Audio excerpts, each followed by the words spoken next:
What's up guys, this is Hamlet Skies, bringing you another Minecraft video. Now today, I thought I'd do something slightly different. I'm going to show you a creative video where I demonstrate one of my designs, in particular my vertical farm, which is right outside this house. Now this world is called Basque. It is the world that I'm using to build with the Fantasy texture pack, and it is on survival on normal. Now as you can see, it is relatively well developed in this small area, but I haven't in fact explored much beyond where I am now. I do have a nether portal, and I do have quite a large mine going, although it was originally a cave, so in fact I haven't built it myself. Now there is my farm that I'm going to demonstrate how to build later. As you can see, it's a very simple design, but I thought I might demonstrate it anyway. You know, as an extra video, just to give you guys, rather than just the same survival stuff. Over here is my sugarcane and my cow farm. Now the cows I'm using obviously to produce leather, and the sugarcane I'm using to produce paper to build up my enchanting area. Over there is my nether portal across the bridge, and over there is my mine.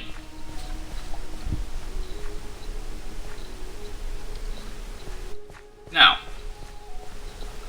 I thought I might demonstrate how to build my vertical farm, because some people have difficulty when building a base that they run out of space to put their farms. Let's say for example they build a wheat farm inside their base, but then they don't leave enough room, let's say, for a carrot or potatoes or melons or pumpkins. So what they have to do is they have to try and build outside their base or even expand it, which can be an unnecessary time waster.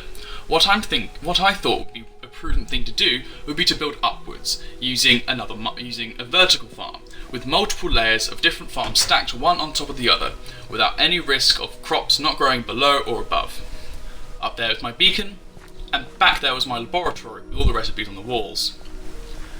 Now, I have one more thing to show you in this world, which is my netherwort farm. Just as a side note, netherwort doesn't have to grow in light. It doesn't obey the normal rules of farming. So as you can see, I put it here in a very dimly lit room. Now if I remove that torch, the netherwort would still grow, even in the absence of light. Right, let's get down to business and let's see me building that farm. Okay, so here we are in an untouched creative world, besides the spawn point. And here's where I'm going to show you how to build that vertical farm. Now, the materials you need will include whatever you want for the pillars. In my case, I'm going to use oak wood. You'll need some glass. You can use panes or the blocks, but I will probably use the blocks. Either glowstone or torches. I'll get both. I'll decide on it in a minute.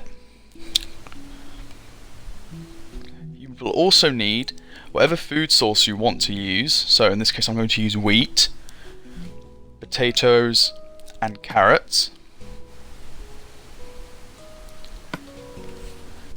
Other materials will include obviously you'll need a few hoes, or whatever you call them. Hoes tend to be something else where I'm from, or probably from where everyone else is from as well. You know, hoes are hoes, I guess. I probably shouldn't be saying that word. But anyway, now what you'll want to do is you'll want to lay out the four corners of your farm. In this case, going to be a bit of oak wood, and then you'll want to put in what I like to put in: walkways to walk around the actual farm area. I don't tend to like walking on the crops themselves. Sometimes it's not so much of an issue, and I'll show you another one that doesn't involve that. But in this case, I will. Now, I'm going to be quiet for a minute so you can see what I'm doing.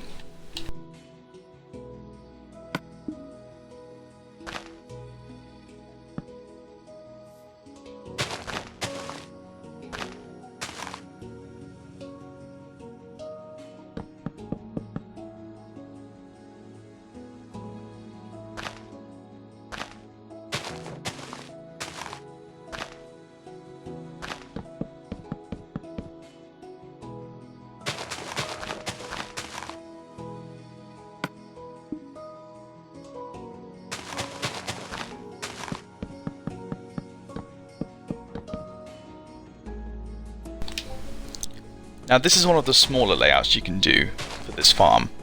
In this case, I've got two ditches separated by 2 rows of crops, because of course, since the water is within 1 to 2 blocks of the crops, the ground will stay fertilized.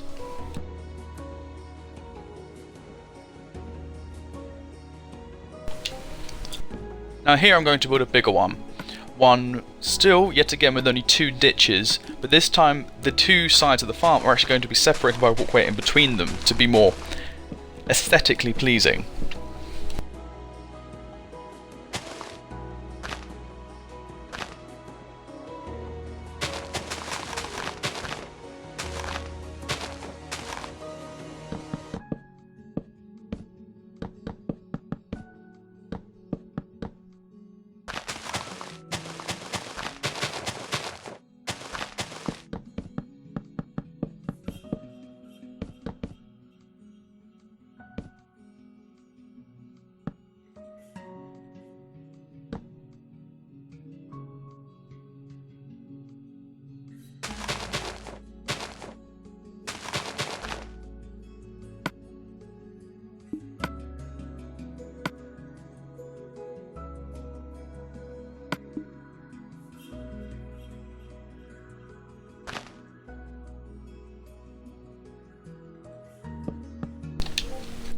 Now you'll want to bring the pillars up to at least 3 high. You want the ceiling to be at least 3 high, because depending on what you want to grow, I mean, if you want to grow sugarcane, you'll have to leave at least 3 spaces above the ground, because otherwise it will not grow to full height, although I have seen canes that grow up to 4, so I may be wrong. However, what the most important part of the structure is actually the glass. I mean, you can build the pillars out of glass, but the glass going around the walls is the most important, because during the day, especially if you want to use, let's say, daylight sensors and redstone lamps as the light source, which I won't in this video because it's a bit harder to actually sort out and it's not as simple. It takes away from the simplicity, I should say.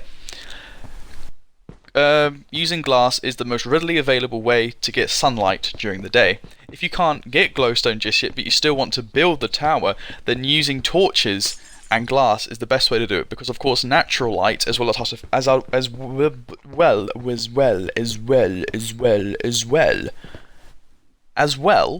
artificial light will always make the farm crops grow. And that's that. Now, as you can see, the ground still needs to be prepared. And actually, I feel as if that entranceway is a bit too small for me. I mean, I'm actually a tall person in real life, so actually I do prefer having a larger door frame. That just is what feels more natural to me. Actually, what does feel natural to me is hitting my head on door frames. That actually feels more natural, but that's probably why I want to make the door bigger. Because although I'm not going to feel it in Minecraft if I hit my head on a door frame, I certainly will feel it on my own head. Now, obviously you need to fill in this bit of glass. The entire outward walls of the structure are made of glass as to allow as much natural light in as possible. Now, I'm just going to till the ground and prepare for this. I don't need to explain this, as most of you, I hope, should already know how to farm.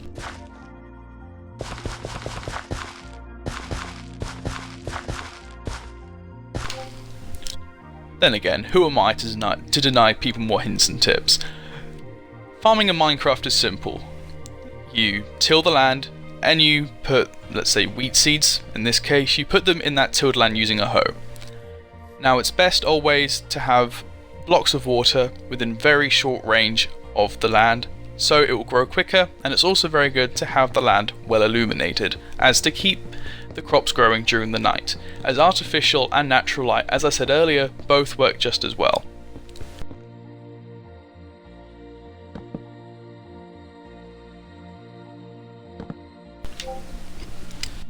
Now here I'm going to just finish off this structure as a smaller greenhouse, just to show you that you don't always have to actually have the tower if you don't want a large variety of crops. In this case, this is just going to be a basic design for my greenhouse. This greenhouse actually works rather well because it fits in quite well, let's say, with other types of building structure. Let's say you're doing a medieval kind of theme to your buildings. Now the oaken pillars are quite good for that because they provide a more of a rustic and basic feel to things, which obviously the medieval times were, because of course in the I'm going to name a range of times here. I believe the medieval period of history stretches from the 5th century to around the 14th or the 15th century. Now in those times they used very basic building materials like wood and stone, and actually we still use these materials today. However, a lot of our structures, especially our modern structures and our taller structures, are made using metal, and at the time they hadn't well, they didn't have the technology for doing these things. So obviously using oaken pillars and glass actually fits in rather well with the medieval feel.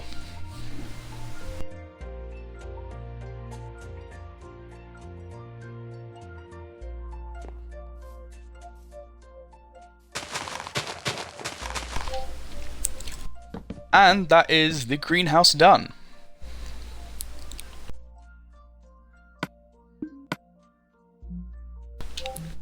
Now I'm going to build the supports for the ladders, which will go up and up the sides of the building, therefore allowing you to move between floors. Now I'd like to use different materials for the different components of the building, I should say.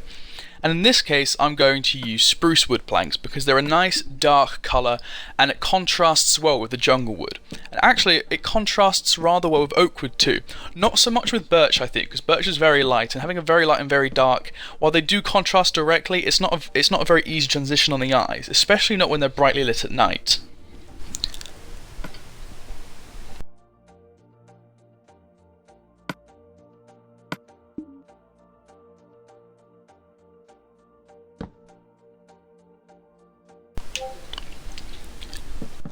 On one of my towers, a design consideration was to put the slabs, the oaken slabs I should say, around the outside and then put jungle wood in the middle.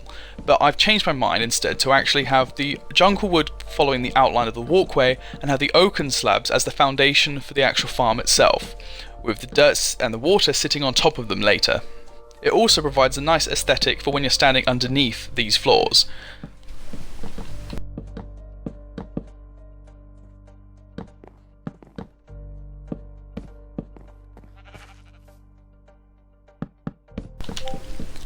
I believe a few of my tilled land has become fallow, I think is the correct word?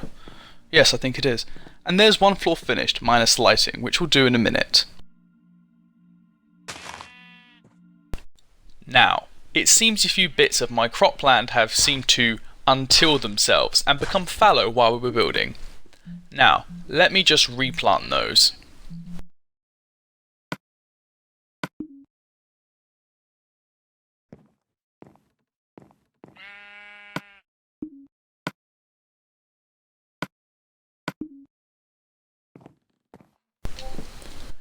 Now, we are placing glowstone in these sections because it fits in more with the general aesthetic of the building, and therefore makes it look a bit nicer. For those who don't know what aesthetic refers to, aesthetic is like the visual appeal of certain... It's usually used in forms of architecture or statues, or even just forms of interior design. An aesthetic is something that generally fits in with everything around it. So if something is aesthetically pleasing, it means it looks good. It can be in the context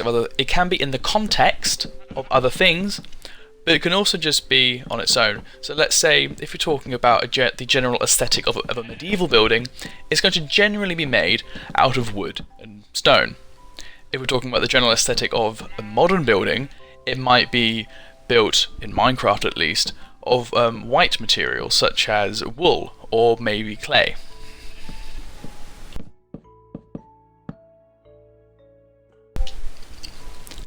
Now the next stage of the floor being built, as you can see, is just to cover the planked areas, the walkway areas, with the same walkway areas as before.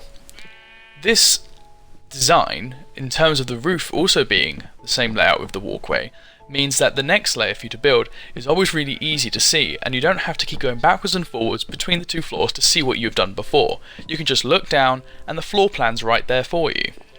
The hardest part is building the bottom floor, I would say. Besides, of course, the occasional falling off the side of the tower if you're not very careful. Now, we're just going to put the farmland in, till the ground, and we'll be ready to build the final floor.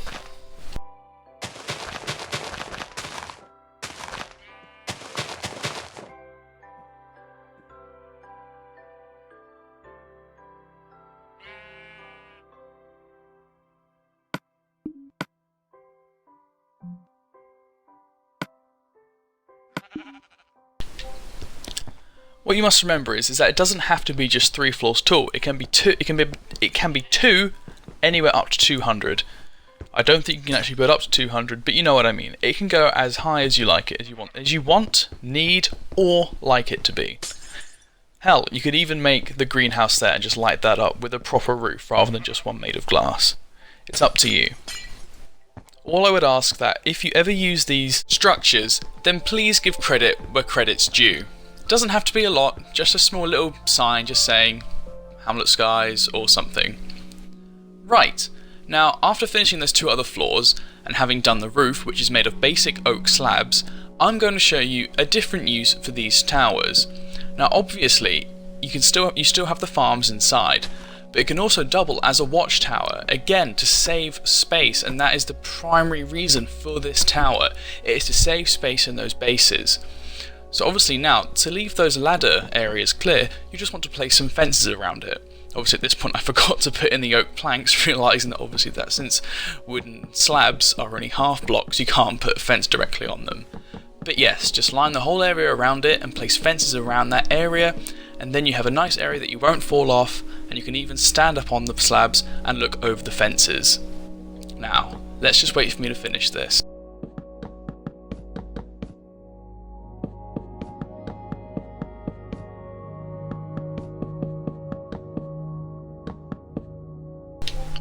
Lovely. And there's the finished article. Now we're just going to go to the top and just see exactly what kind of view you get from the top of the tower.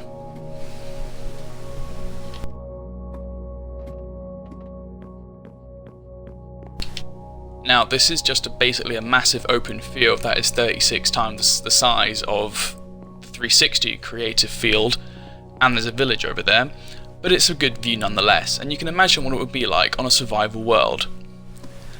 And that brings us to the end of this demonstration on how to build the vertical farms.